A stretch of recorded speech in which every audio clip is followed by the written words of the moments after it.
নমস্কাৰ, মোৰ নাম ৰিংকু তালুকদাৰ। মই আজি ক'বলৈ ওলাইছোঁ এগৰাকী মহিলাৰ বিষয়ে। তেওঁৰ নাম হ'ল মীনাক্ষী দেৱী নাথ। তেওঁ থাকে আপোনাৰ মৰিগাঁও। তেওঁৰ সৈতে মোৰ ইউটিউবত চিনাকি হৈছে, যিহেতু মই ইউটিউবত ভিডিঅ' বহুত চাওঁ। তেওঁ লাইভো কৰে, লাইভ চাওঁ, ভিডিঅ' চাওঁ।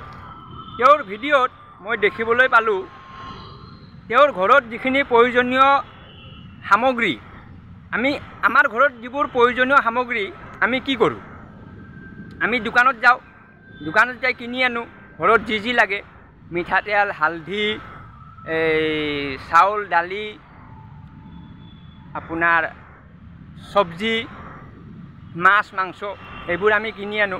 কিনি আনি আমি মানে ভোক নিবাৰণ কৰোঁ, আমি খাওঁ।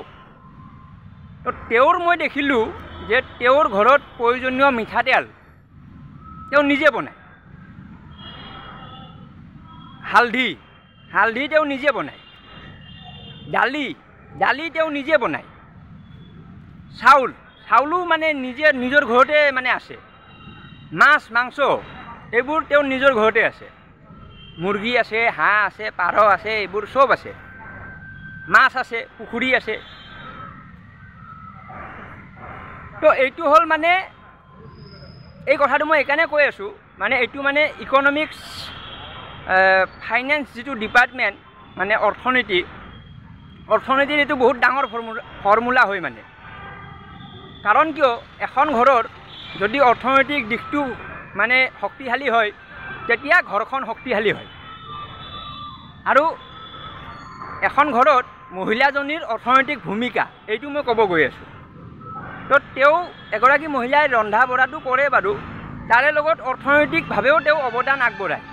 যেনেকৈ তেওঁ কাপোৰ চিলাই কৰে, এইবোৰ মানে ঘৰুৱা কামবোৰ কৰে, পশুপালন কৰে, তাৰপিছত আপোনাৰ খানা বনোৱা এইবোৰতো আছে। তো আমাৰ এই অৰ্থনীতিটো এখন ঘৰৰ অৰ্থনীতি আৰু এখন দেশৰ অৰ্থনীতি আৰু এখন ৰাজ্যৰ অৰ্থনীতি গোটেই কানেক্ট হৈ আছে। এখন ৰাজ্যৰ অৰ্থনীতি হ'ল আপোনাৰ সেই ৰাজ্যৰ সীমাৰ ভিতৰত যিখিনি সম্পদ আছে সেইখিনি হ'ল ৰাজ্যখনৰ অৰ্থনীতি। তো সেইফালৰ পৰা চাব গ'লে মানে অসমৰ অৰ্থনীতি একদম দুখীয়া হয়। কাৰণ কিয়, অসমৰ এসময়ত মই ঘৰত মোৰ মাক মই ক'লোঁ কথাটো যে মীনাক্ষী দেৱী নাথ নামৰ এগৰাকী মহিলা, তেওঁ হালধিও নিজে বনায়, মিঠাতেলো নিজে বনায়, দালিও নিজে বনায়। তো মায়ে তেতিয়া মোক ক'লে যে আজিৰ পৰা 40 বছৰ আগতে মোৰ মাৰ ঘৰত কেনেকুৱা পৰিৱেশ আছিলে।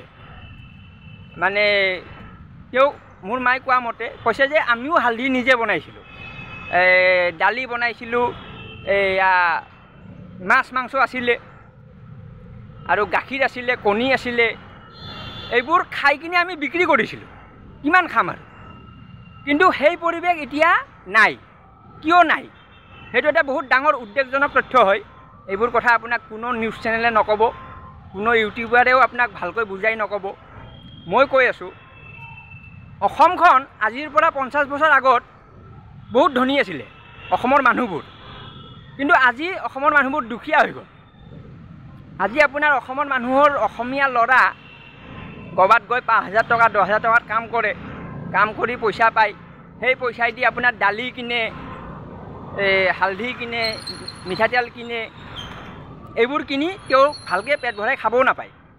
কিন্তু আজিৰ পৰা 50 বছৰ আগত অসমৰ প্ৰতি ঘৰ মানুহৰ ঘৰত, মই এইটো মোৰ মাৰ লগত কথা পাতি বা বেলেগ মানুহৰ লগত কথা পাতি মই তথ্যটো উলিয়ালোঁ। তেওঁলোকে কৈছে যে মধুৰিআম, আম, জাম, কঁঠাল, ফল মূল, বগৰী গছৰ তলত পৰি পচি যায়, কিমান খাব। আৰু এনেকুৱা হয় যে ইঘৰৰ আছে তেওঁলোকক দিব, ধৰক আমাৰ ঘৰত আছে, আমাৰ গছৰ তলত পৰি আছে, আমি ওচৰ চুবুৰীয়াক আমি দিম। তেনেকুৱাও নহয়, কাৰণ তেওঁলোকৰো গছ আছে, তেওঁলোকৰো বগৰী গছ আছে, তেওঁলোকৰো আম গছ আছে, তেওঁলোকৰো কঁঠাল গছ আছে। এঘৰ মানুহৰ ঘৰত যদি 4ডাল 5ডাল কঁঠাল গছ থাকে, কিমান খাব আৰু। আম গছ যদি 2ডাল থাকে খাব নোৱাৰে, আৰু কিমান খাব। মধুৰিআম 2ডাল থাকিলে, এডাল থাকিলে খাব নোৱাৰে, 2ডালটো বেলেগ। তো তেনেকৈ গছ গছনি আছিলে। পুখুৰী আছিলে, মাছ আছিলে, চব আছিলে মানে। তো তেনেকুৱা আছিলে অসমৰ পৰিৱেশ আজিৰ পৰা 50 বছৰ আগত। তো আজি কিয় এনেকুৱা হ'ল, এইটো হ'ল মানে ছ'চিয়েল মেছেজ। তো এইকাৰণে মই মীনাক্ষী দেৱী নাথৰ কথাটো আজি ক'লোঁ। মহিলাগৰাকী বহুত পৰিশ্ৰমী হয়, ৰাতিপুৱাৰ পৰা কামেই কৰি থাকে আৰু আপোনাৰ তেওঁ ইউটিউবত বহুতক ছাপৰ্টো কৰে। যোৱাকালি কি হ'ল, তেওঁ লাইভ আহিছিলে। লাইভ আহি তেওঁ মানে অন কেমেৰা কান্দি দিলে, ক'লে যে মই ইমান ছাপৰ্ট কৰোঁ কিন্তু মোৰ লাইফত কোনো নাহে।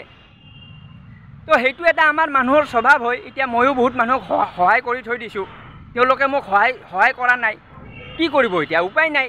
এইটো মানে আমাৰ হিউমেন কেৰেক্টাৰ হয়। তো সেইকাৰণে সেই বিষয়ত বেছি দুখ কৰিব নালাগে। সেইকাৰণে মই আজি মীনাক্ষী দেৱী নাথৰ কাৰণে এটা ভিডিঅ' বনাই দিলোঁ। ঠিক আছে, এইটো ছ'চিয়েল মেছেজ হ'ল যে আমাৰ অৰ্থনীতিটোত আমি চাব লাগে। অসমৰ মানুহে মাটি বিক্ৰী কৰি আছে। মই ভিডিঅ'টোৰ যোগেদি ক'ব বিচাৰিম যে আপোনাৰ মাটিটো আপুনি বিক্ৰী নকৰিব, লাগিলে এনে পৰি থাকিব দিয়ক না, তাত বগৰী গছ এডাল ৰুই থৈ দিয়ক, বিক্ৰী কিয় কৰে? তো এইটো মানে বহুত ডাঙৰ বিষয়। এইবিলাক বিষয় কোনো আলোচনাই নকৰে। তো ঠিক আছে, ধন্যবাদ।